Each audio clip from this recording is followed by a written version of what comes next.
Donc ici, vous êtes en présence d'un mâle âgé de 5 ans nommé Dali.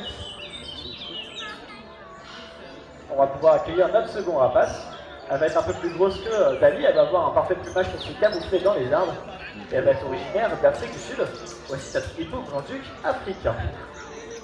Donc ici, vous êtes en présence d'une femelle âgée de 5 ans nommée Oreb. Donc deux espèces bien différentes, car il faut savoir que la chouette n'est pas la femelle du hibou, et le hibou n'est pas le mâle de la chouette.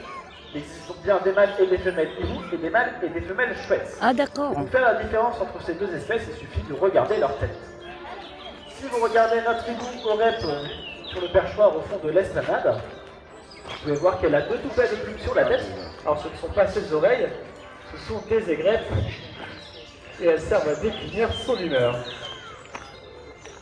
Alors maintenant, si vous regardez notre chouette Dali au corps de notre soigneur, vous pouvez voir qu'il a la tête complètement lisse et unie. Il n'a pas de toupet de plumes sur la tête, il n'a pas d'aigrettes. Et donc c'est une chouette. C'est comme ça qu'on différencie les deux espèces, si elles ont des aigrettes ou si elles n'en ont pas.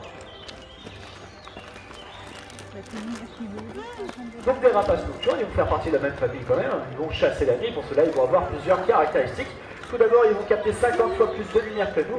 Alors ça ne veut pas dire qu'ils sont éblouis le jour, ça veut juste dire qu'ils vont pouvoir capter la moindre luminosité la nuit pour pouvoir chasser. Ils vont également avoir une très bonne ouïe, ils vont avoir deux trous cachés sous leur plumage, et ces deux trous vont être situés à un niveau différent au niveau de la tête. Il y aura toujours un tympan plus haut que l'autre, et ça va leur servir à cibler la position exacte de leur proie.